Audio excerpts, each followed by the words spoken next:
Shalom sahabat Alkitab, marilah kita memulai hari ini dengan perenungan akan firman Tuhan.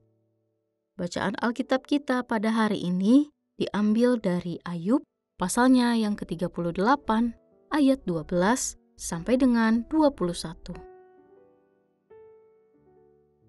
Pernahkah dalam hidupmu engkau menyuruh dini hari datang, atau fajar kau tunjukkan tempatnya, untuk memegang ujung-ujung bumi, sehingga orang fasik dikebaskan darinya?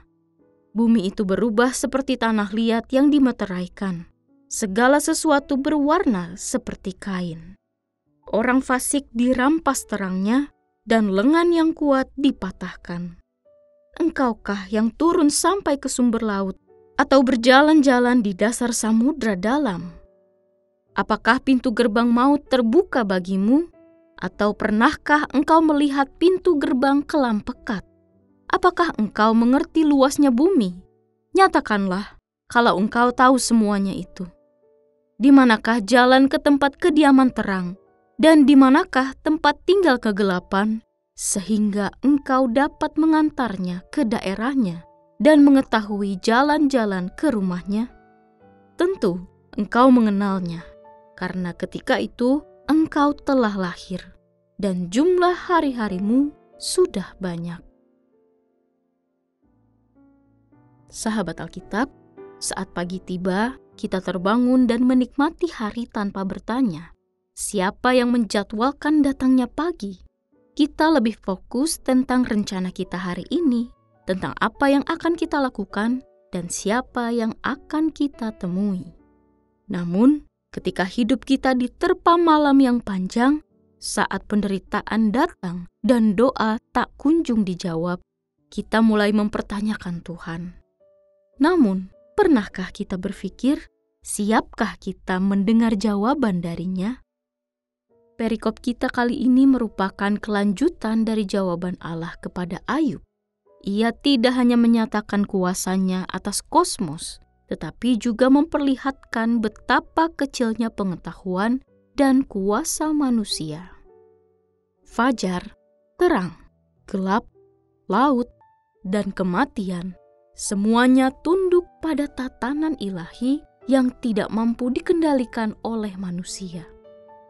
Tuhan menantang Ayub dan kita juga dengan serangkaian pertanyaan retoris, bukan untuk mempermalukan, tetapi untuk menghadirkan kesadaran bahwa kita sering menuntut jawaban tanpa memiliki kapasitas untuk memahami keseluruhan jawaban itu. Dalam tradisi kuno, fajar dan senja bukan sekedar fenomena alam. Mereka dipersonifikasikan sebagai makhluk surgawi, pengatur waktu, dan batas-batas moral dunia.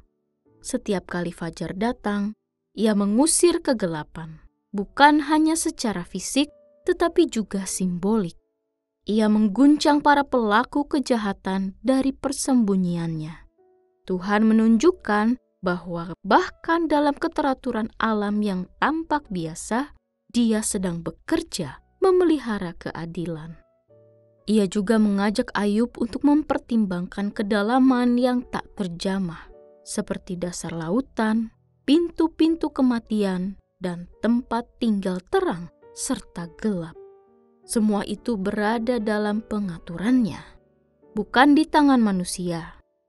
Ini merupakan pengingat bahwa manusia bukan pencipta realitas ini. Tuhanlah pemilik dan penata segala sesuatu. Dia hadir bahkan di tempat yang paling gelap dan terdalam. Sahabat Alkitab, kita kembali disegarkan mengenai pemaknaan akan dinamika relasi kita dengan Allah. Kita belajar bahwa Tuhan tidak selalu menjawab dengan penjelasan yang sesuai bayangan kita. Ia menjawab dengan kehadiran dan pertanyaan yang membentuk kembali perspektif kita. Dalam penderitaan, ada kalanya kita ingin mendapatkan jawaban yang lugas darinya tentang alasan penderitaan itu datang atau kapan waktu berakhirnya segala penderitaan tersebut.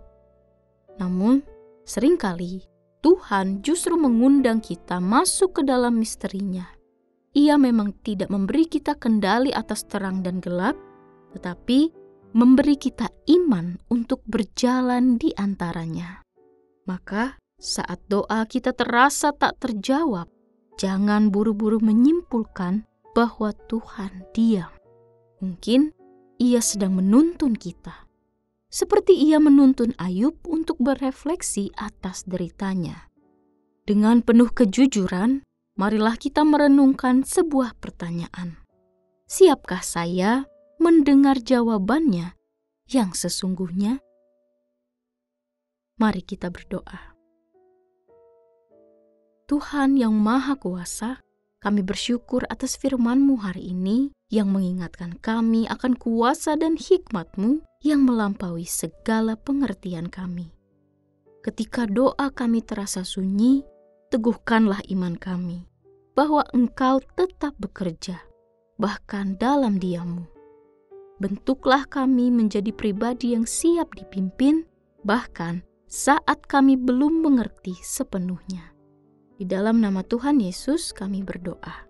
Amin.